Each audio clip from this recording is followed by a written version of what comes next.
How's it going? I'm really glad you guys made some time to join us here today, talking about building a net zero home. My name is Ricky Roy. I run a YouTube channel called Da Vinci, and also am a contributor for Fully Charged Show. Let's just go across and introduce yourself. All right, hey guys, Ben Sullins, YouTuber and co-founder of EV Decide. My name's Diane Schrader. I look a little different today. She couldn't make it, so I'm stepping in. I'm Joe Scott. Used to pal around with this guy. Maybe still pal around, but not as... Formerly our ludicrous future. Yeah. But I'm just happy to be here. I'm Spencer Christensen. I'm a co-founder of a battery manufacturer. We do residential and commercial batteries. My name is Renee Donaldson. I'm the CEO for EcoDirect. We're based out of Carlsbad, and our focus is on residential solar and storage solutions. So let's just kind of go across and maybe talk about how we got our starts, or like kind of the importance of this movement. I feel like there's a lot more interest in going net zero recently, especially with power outages in California. It's gotten to the point where whenever the power goes out, I have my office has battery backup. My neighbors all come by and go, is the power out? Yes, the power is out. I have batteries. And then it's like this 20, 30-minute conversation about this. And I think we're at a critical mass, and we're at a point in the technology curve where I think people are thinking, how can we lower our impact? So what about the prospect of going net zero appeals most to you? Well, for me, it wasn't even about going net zero. It was about exactly what you're saying, protecting my family in the case of a blackout, and also saving money by this whole rate arbitrage thing, right? So at my house, I have 2 Powerwalls, and from 4 to 9 p.m. here, we have time of use pricing where it gets insanely expensive, and I go off-grid entirely. So from 4 to 9 p.m., I'm not taking that hit at all. And then I have solar panels that refill those batteries during the day. So for me, it was really more about being sustainable in the sense of like, I am resilient. If there is a problem with the grid or anything else, it doesn't affect me and my family nearly as much. I have 2 small kids. It's been 105 degrees every day. I know today and yesterday's not like that, but it's been insanely hot. So having air conditioning when the toddler's trying to sleep or something is really important. So for us, it wasn't even so much about being net zero as it was just being more resilient to the effects of climate change. And Joe, you're there now too. Did your battery finally get set up? Finally, yeah. I mean, I've just always been into the idea of solar panels and being kind of off-grid and everything, but it was February of last year. I'm in Dallas, and they had that freeze that killed like 80 people. I had friends that were literally chopping up their furniture and putting it in the fireplace. And so that was kind of the trigger moment for me. It was like, yeah, it's time. So I signed up at the end of last year to get solar, and it finally got put up like in June. So I've only had it for a few months now. Our start, I met the engineer that had helped pioneer lithium iron phosphate, which is the chemistry that all the electric vehicles are shifting to, and all these big microgrids. And he had also helped on projects like the Railgun and the Bezos rocket. We sat down and we realized that the market was primed for a whole home solution where it was modular, plug and play, and easily upgradable. So we went to work and made a design that was kind of like Lego stacks. Got the right funding and hit the market.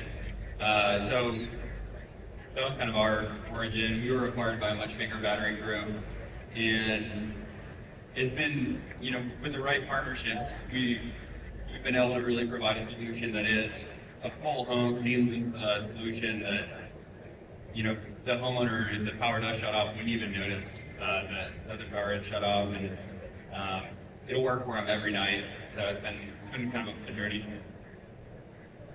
I would agree that it has been.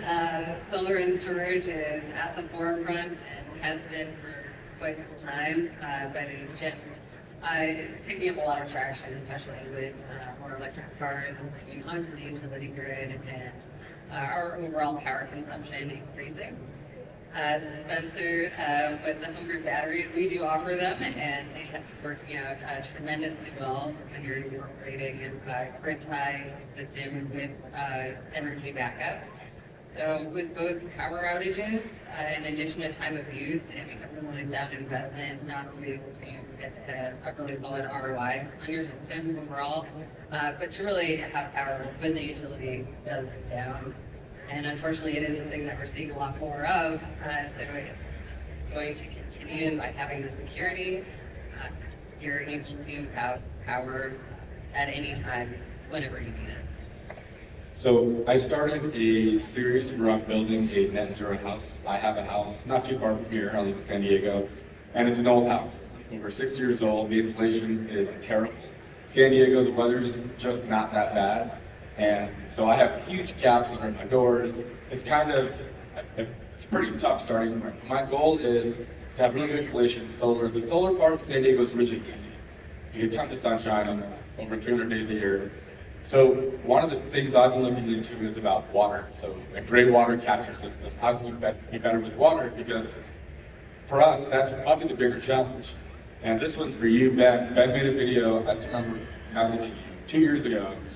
He got some Source Hydro, is that the name of the company? Yeah, Source hydro panels. They are atmospheric water generators, so they pull the humidity out of the air and make pure drinking water. And they're on my roof, and we've been drinking basically nothing but that for the past 2 years, and it's great. In fact, there was a company here yesterday that has a smaller, more efficient one. They're left because they're going to be on Shark Tank, so good luck to them. Fun. Yeah, super cool. So as a part of the resilience or sustainability, it was okay. We got solar, we've got batteries, we have an electric car, we have electric appliances like an induction cooktop, and then we can make our own water. So we're on the hook for septic. Is the only thing that we don't have an easy solution for, but kind of everything else, other than maybe growing our own food. But yeah, those panels have been great. They're big and expensive and whatever, but when you see things like happening in Jackson right now, where the capital is just literally bussing in water and it's not drinkable, whatever. Flint, Michigan still has water problems. In researching it, I found that 10% of Americans don't have access to reliable, clean drinking water. That's over 30 million people? 30 million, that's like all of California. It's insane when you think about it. So yeah, it's something that if you have to have the money and the space, so you have to be kind of in a privileged situation.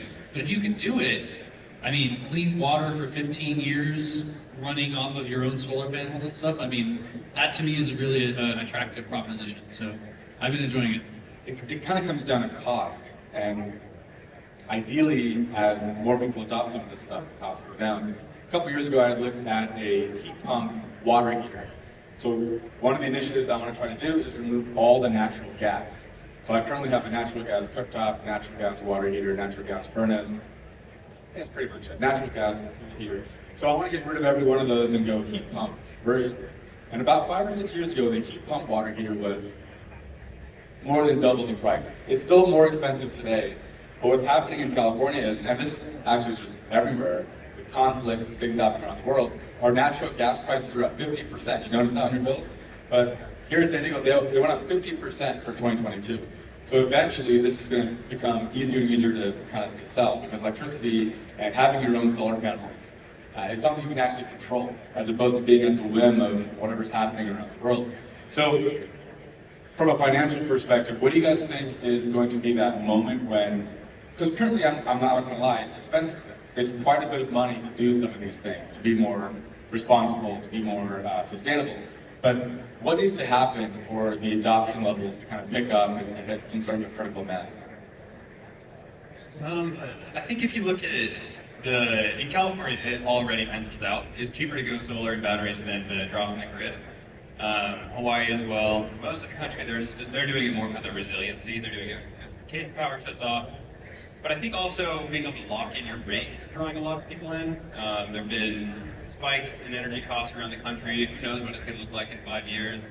And if anything does happen, you don't want to be on the wait list. You want to be ahead of the curve on that. So I think there's a lot of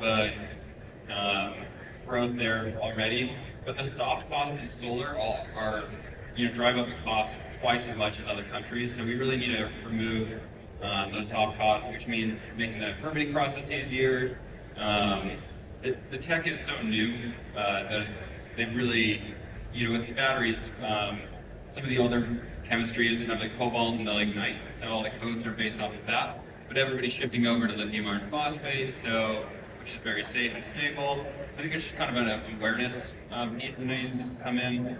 But once the permitting costs go down and the conform mainstream, I think the cost will be much more attractive for all homeowners around the country. They actually, that's a good point about the permitting costs too. So there is, it's through the government, it's energy.gov, but it's called Solar App, and so that's going to allow installers to do a fast track process. So it's connecting the installer directly with the inspector. The costs are almost free, so $40 would get your application in, and they do charge for multiple revisions. Your installer would have to be licensed in the state, and there's a few counties in California that are like kicking off the program. So it's not yet in San Diego, but I think that towards the end of the year we should see that. My opinion on the cost for homeowners would be that you can do it in stages, so you don't necessarily have to get the complete system right out the gate. There's a few advantages to why you would want to do that long term, but overall, you can have more buildable systems. So there are several solutions out there that you can start with a 6 kW inverter and then get 10 kilowatt hours of battery. And maybe you need twice that, but you can actually just add on over time. So they're able to be paralleled, and you can kind of mitigate the cost, so you're able to take advantage of financing.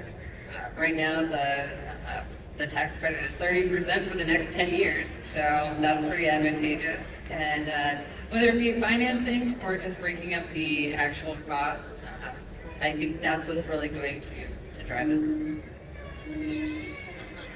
So in California, we have the SGIP, which is this generation program for batteries. There's a ton of options. You should definitely check where you live in terms of federal level, state level, and maybe even like your utility companies.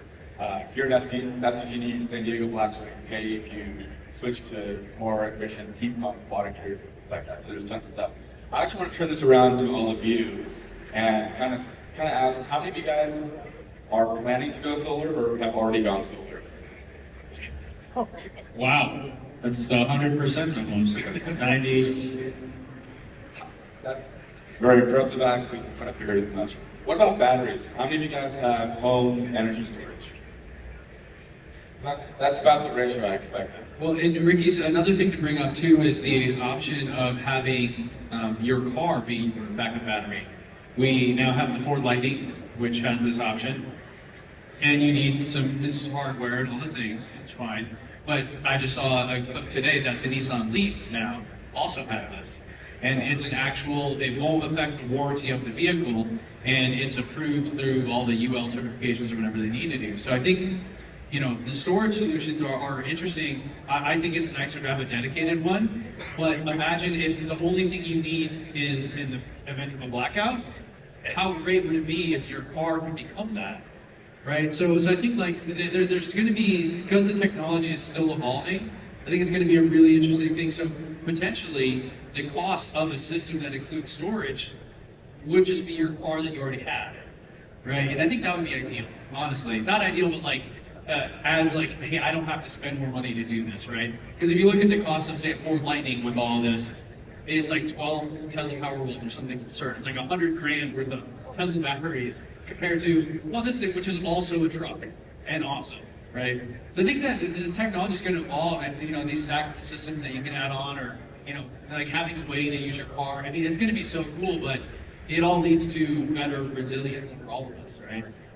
Yeah, part of it is sizing your system the right way. F-150 Lightning can probably power your house for 3 or 4 days, even without sunshine, until things got restored. Also, for me, where I live, I have a hill to connect with. So the sun sets pretty early, around 4 o'clock, which means I need more solar panels and more batteries if I want to actually be totally net zero. So Lightning would be pretty great for me. I can just scale up the system and go from there. How about heat pumps? Anybody have a heat pump water heater? Okay. What about a ductless AC? Okay. Mini splits for the win. So these are the kinds of things I've been looking into, and it's tricky. But the reason why I think this matters so much is two parts: handle on the resiliency of it. If power goes out, if something happens, and when it does, you'll feel the pain of just how electric our lives are and how tough it is to get by. The second part is if we all do this to some degree, it doesn't have to be 100%, but if we all had solar, some battery storage, and we alleviate the strain from the grid, it becomes much easier to have clean sources of energy. If all of us are pulling 100 kilowatt hours a day on our houses, the grid's going to do dirtier things to make that supply. But if we could all kind of relieve that a little bit, I think at the end of the day, even if your power is coming from the grid, but it was clean, or solar, or wind-based, that's still a win. And if we can do this, lower our need for the grid a little bit, I think it just makes it that much easier for them to actually do renewable and cleaner sources. Fully agree, but I actually had a question for Spencer and Renee about this, because something we didn't talk about in regards to the financial side is the potential for a virtual power plant. Now, you guys know what that is. I don't know who here knows what a virtual power plant is. Okay, good. I'll try to summarize, but then I want to hear from Spencer and Renee about this, because I know in Massachusetts this already exists, where the energy providers, the grid operators, as you probably hear them called, will ask Tesla, in this case with the power walls, hey, we need X amount of energy. And they will go to their Powerwall customers and say, hey, tomorrow at this time to this time, we may want to pull energy for whatever. I interviewed a guy that did this, and he's had it, the time I interviewed him the previous year, they did it twice. He knew nothing different about his house. It was like nothing at all had happened. And at the end of the year, he got a check for $700-800. So these systems not only are going to help you, be more resilient and all that, reduce your energy costs and all these things, but there is a potential, and I know it's being tested in California. So what do you guys think about that? And is it just Tesla that's doing this right now, or is it like any battery storage can apply? Like, what do you guys think about virtual power plants? So Sonnen over in Germany kind of opened the market. They were the first battery. Tesla opened the market here. Sonnen was before that. They had so many installs that they create now. It's a marketplace for energy, and that energy is going to be so abundant with solar that it's going to be just flowing in and out of the home seamlessly. In the future, it'll be a much more connected system, and even to the point where the grid, is more of a platform for that to occur rather than being the provider. There's going to be so much energy coming from different sources, solar and wind being the most favorable, right? So yeah, I think it's not only a possibility, I think it's almost an inevitability. It can definitely help alleviate some of the upfront costs when you do a virtual power plant or have a VPP program that's offered from your utility. You would apply for it, and based on the size of the storage system that you put in, your incentive, your financial incentive would be dependent on it. Certain areas will qualify, and I think it's a great way to help alleviate some of the upfront costs. For some of our customers, they prefer not to have anybody have access to their energy system and just want to keep it for themselves. But some of the other programs, not to deviate from VPP, but I would say that the SCHIP program, the Self-Generation Incentive Program here in California, is probably one of the more advantageous ones. That will put the money back in your pocket if you're in a fire zone area. And the VPP, I would check it out, especially if you're really interested in getting storage and wanting to not have as high of an upfront cost. It could really be beneficial. And also, really just checking to see what other programs are offered, period. There are, like you mentioned about the heat pumps, and so with the recent tax credit extension, they did put a lot of energy efficiency in there as well. And I don't think that was talked about as much, but something worthwhile to check out. The cost might not be as bad as we think. Let's turn this over to the audience. Are there any questions in the audience or comments or whatever. You could let, yeah, There's a mic there too that if people want to line up. Mike's already start lining up. Yeah, so maybe part of it too is there's a lot of sustainable loan options, lower interest rate or some zero interest for some period of time. And it just seems to me like there needs to be a little bit more education on full life cycle cost, even if it does cost more to get a battery. You can save a ton of money. In California, the 4 to 9 p.m., like Ben mentioned, is over in the summertime this year, is 58 cents per kilowatt hour here in San Diego.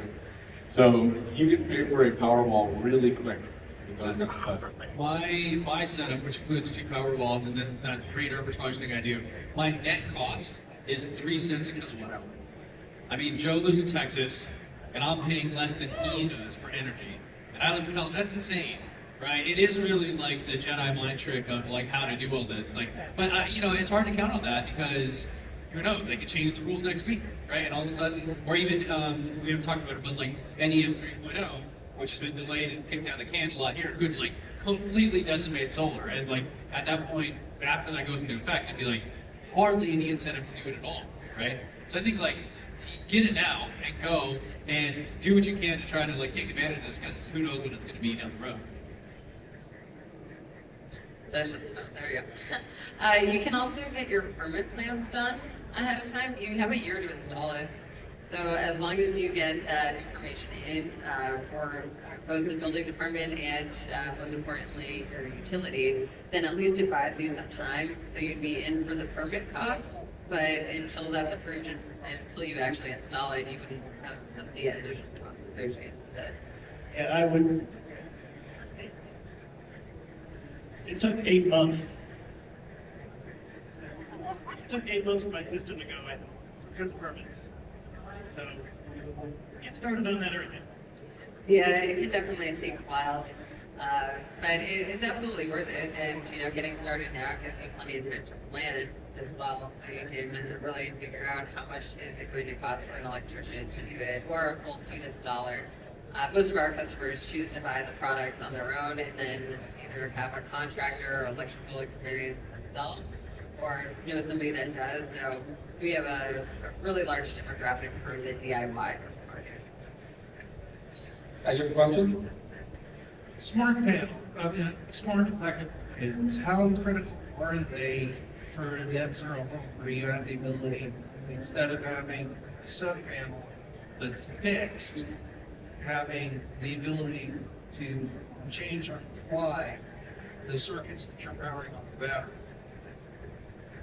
Very timely question. I'm actually in the process of installing a SPAN smart meter. So it basically will track the individual branch circuits and tell you how much power each one of them is using. The brilliant thing about a smart panel, and the reason why I went with SPAN is because they also have a car charging product. And so you just have your car plugged in and you live your life. And if you've got a ton of excess sunshine, it'll start charging your car, and then the AC kicks in. It'll just taper down your car while the AC is running. So it's smart to such a level that it's incredible. You can truly kind of just optimize what you're doing. And if it's a really cheap time of day to not export, charge a home battery, right? And then, 4 o'clock rolls around and you have excess sunshine, let's export to the grid because it's optimized for that. So how critical is it? I'd say you could do it without it. Emporia is a product on Amazon. It's $160, and it'll monitor individual circuits and stuff. And then from there, maybe some home automation rules, you can get similar things. So it's not critical, but I think it's incredible. If you're doing a smart panel upgrade anyway, I would probably look at something like that. Yeah, I've had this SPAN in my house for 2 years now. I honestly don't go in there every day and look at things or whatever, but it is really nice when there's a storm coming and it'll say, hey, are your backup circuits configured correctly, or do you need to adjust that? So I think it's a nice to have. It is like that next level. And if you're already going to spend $3-4 grand and upgrading your panel from a 50 amp to a 200 amp or whatever, I would go with it. But if you have already a full service and you don't need it, I mean, it's a nice to have, I would say. I think it's cool and I think it's useful, but certainly not required for any of this to work really, right? I would agree with you, Ben, on that it's not required, but I do think it's going to be pretty game-changing. It'll allow you to have a much higher level of flexibility and versatility with your system, and that even With a moderately sized storage system, you can really take advantage of all of your production at any time of the day with a smart panel. So they're pretty new. Span is one of the most popular ones that I've seen, but we're going to see quite a few more come to market probably towards the end of this year and even into next, so I'd keep an eye on it. It actually really simplifies installation too, because when you get a home battery, you'll typically have a critical loads panel. So if the power goes out, you're not running an air conditioner or a double oven. You'll run all the bedrooms and bathrooms, the basic stuff. So with a span, you can bypass that because in software, it'll know the power went out and just shut down non-critical loads. So there's a lot of different little benefits. You know what I use it for, though, honestly, the most is if I'm changing like a light switch, I can just, because I don't know which one it is, right? And I'm just on my phone, like, is that one? Is that one? Okay, there it is, now I can do it. Which I don't do that, because now if you go to be like, there's a big warning, hey, don't listen to Ben. But that's what I do with it, right? That's because I'm just, I don't know. So that's kind of the thing I do to push with it. Another question? Yes, thank you. I'm Karnoff. Nice to meet you all. Thank you for hosting this very informative session. I helped to manage several apartment buildings and homes in 6 different cities and 2 different counties. And you've touched on so many different aspects, such as tax rebates, different vendors, different technologies. And as a manager who has none of the homes or apartments electrified or degassed, it's very difficult to not become an expert myself in order to proceed with enhancing all these places with new technologies for myself and my tenants. So where does somebody like me get started? Is it something like EcoDirect and HomeGrid? And do you have consultancies?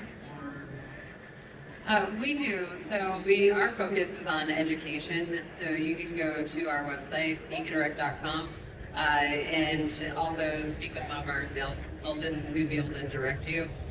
I think that really to point you in the right direction for that, you just want to make sure that the certifications are there for that type of system and really work with somebody that knows what they're talking about to make a proper recommendation, because there are a lot of products out there. HomeGrid does make a great one for that type of application specifically, and there's a way to integrate it so you have a fleet management software so you can see all of the different homes in the different states that you're electrifying and really taking advantage of both the solar and storage incentives. So we'd be happy to talk with you about that offline, and one of our sales reps is here, so we could probably better hear about it. Do they have to go in a commercial scale now with that size, or is it still just like a residential thing times 6? It would depend on the building. So if it's a 208 and that's the easiest way to tie it in, that can be commercial. But generally, with apartments, you'll have the sub panels. The panels for each apartment would be independent, and so that would still be considered a residential system. Great question. Did you have a question?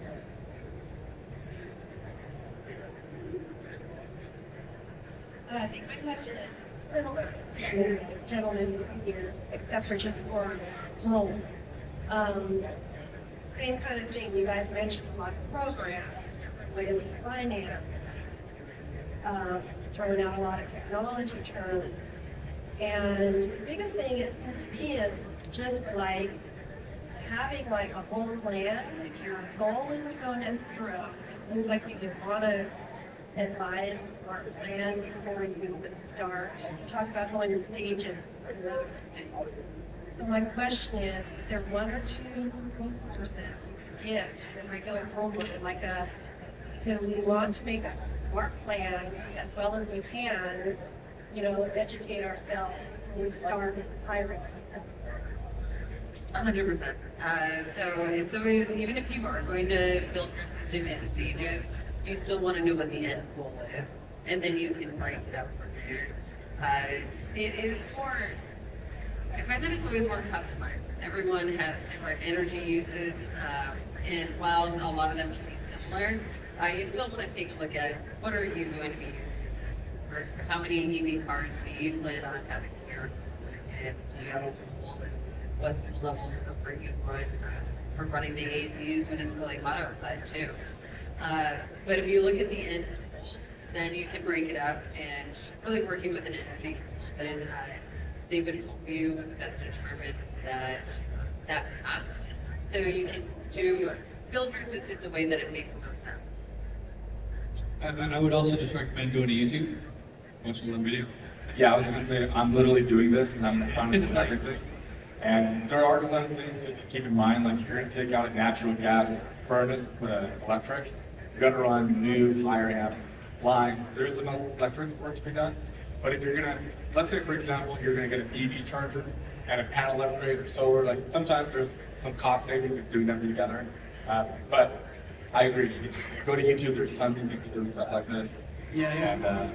Well, one more that I recommend, and full disclosure, I partner with them, but EnergySage.com is a great resource for just knowing, like, okay, solar, what is a string inverter versus micro inverter, like a power optimizer, like all these things. I didn't know any of this, and I went to EnergySage, and that's how I learned and figured it out. And later I became a partner with them because it worked for me, and I was happy to recommend them. So they have just tons of articles on there that explain all this stuff as well. And I don't know if they have energy consultants or whatever, but it's yeah, lots of good resources out there. YouTube, places like that, and EcoDirect and these kind of people. I think EnergySage does, they will connect you to an installer, someone in your area based, I believe it's just based on your location. And the way it works, or the way it worked for me, is you go there and you submit your kind of your electric bill and your address, and you put a little pin on your roof. So it uses a, what's it called, solar, the Google sunroof or something, and it'll actually like say how much solar you can get and whatever. So Google sunroof is another one just to look at that as well. But and then they like have a job essentially, and then people bid on it. And in that job, you can put whatever you want. Like I remember mine, I'm like, cool, I want power walls, I want this, I want that. So all the bids come in, and then it shows you side by side, like, okay, this guy wants this type of panel, this type of inverter, here's the warranty, here's the cost. So, I'm a data guy, so it's a very data-driven way of analyzing it. But those people don't get your personal information, right? So you choose then later, hey, I want to talk to this one and not these other guys. So you're not getting people visiting your house or phone calls or anything like that. So yeah, it's kind of it's all free for you to use, like the installer has to pay if you select it. So that's a good place, and just tons of education plans. Maybe we'll be around and come chat. There's tons of resources. Thank you guys so much for coming out. If you're visiting here, a little bit of time, your charge. And thank you for coming to the panel. Have a great rest of your day. Thank you guys for the panel. Thank you.